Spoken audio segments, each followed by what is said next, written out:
Dan saya selalu bercita-cita pengen jadi hafiz Al-Quran. Harus ada cita-cita dari kita harus jadi hafiz. Sedikit bicara tentang bab hafal Quran buat kita yang gak mondok nih. Kalau teman-teman pengen jadi hafiz, targetnya jangan setahun atau 6 bulan hafal. Itu jadi putus asa nanti. Memang motivasinya ada orang yang 3 bulan hafiz, 6 bulan hafiz, setahun hafiz. Tapi kan dia mondok, 24 jam menghafal Quran. Kita kan banyak kesibukan yang lain, yang lebih realistis. Berapa? 6 tahun hafiz. Gimana cara 6 tahun hafiz? Sekarang rata-rata usia kita berapa? Sebutlah rata-rata 20 tahun ya. Ada yang 22, ada yang 19, rata-rata 20 tahun. Ustadz segitu juga? Ya kurang lebih lah. Rata-rata 20 tahun. Berarti 26 tahun itu cepat banget. Ya udah deh, jangan terlalu 6 tahun, 10 tahun. Kalau kita mau menghafal Quran 10 tahun hafiz, berarti sehari kita cuma perlu menghafal 2 baris. Sehari 2 baris. Dibagi 5 waktu sholat. 2 baris itu alif lam mim dzalikal kitabul la raiba fihi hudal lil muttaqin alladzina yu'minuna bil ghaib. Segitu. Enggak sampai 1 ayat kan? Nah, cara ngafalnya subuh alif lam mim, udah beres. Susahnya di mana coba? Subuh teman alif, zuhur dzalikal kitabul la raiba fihi. Asar hudal lil muttaqin. Maghrib alladzina yu'minun. Isya bil ghaib. Selesai. 1 hari 2 baris. Tapi butuh istiqomah, butuh dawam, konsisten. Kalau sehari 2 baris, maka 10 tahun. 10 tahun itu gak lama loh. Saya tuh di Bandung udah 13 tahun, gak kerasa.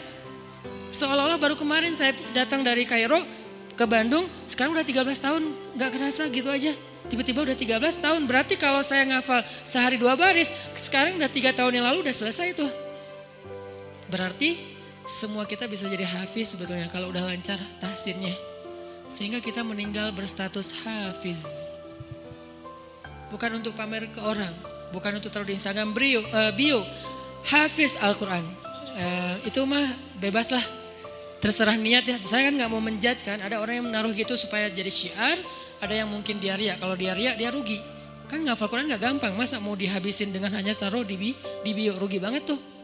Ini kenapa saya sedikit masukin ke bab hafiz. Saya berharap kalau ada yang dengar ceramah ini jadi termotivasi menghafal Quran, saya dapat pahala dari yang menghafal itu. Ternyata targetnya gampang, 2 baris sehari, 10 tahun khatam. 2 baris itu gampang banget.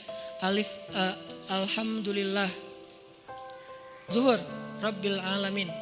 Asar, Ar-Rahman. Maghrib, Ar-Rahim. Segitu doang ngafalnya, gampang banget. Kul, zuhur, ya. Asar, ayyuhal. Gitu doang kan, saking gampangnya. Kapan itu khatamnya Ustadz? Gak tahu pas sakaratul maut kali. Saking pendek-pendeknya. Nah maksud saya, target sebelum meninggal hafiz. Tapi kan kita gak tahu usia kita Ustadz. Memang kita gak tahu, ini mah target semampu kita.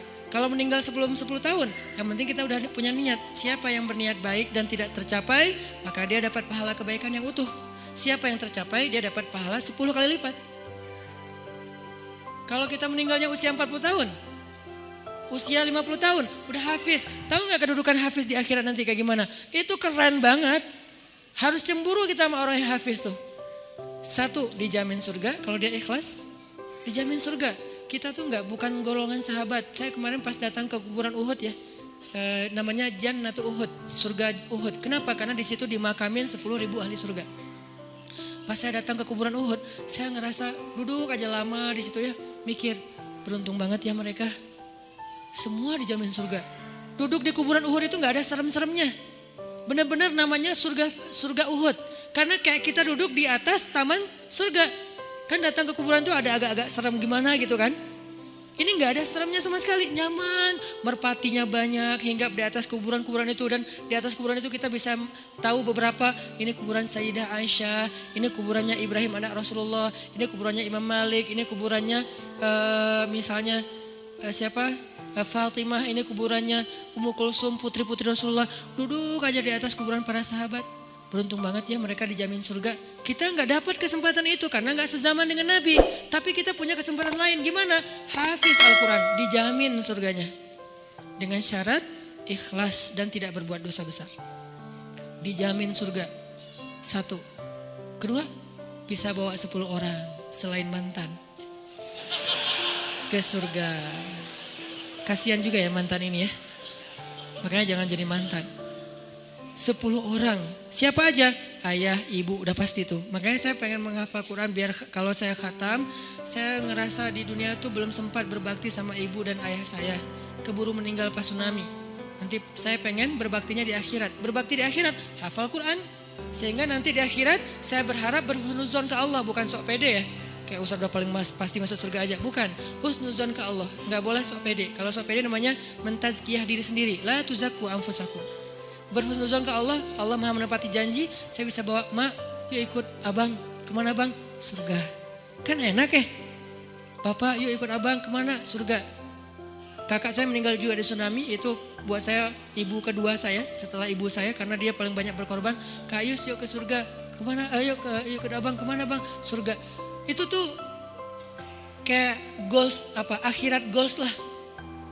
Kalau kita punya life goals, ini adalah akhirat goals. Buat siapa lagi? Istri.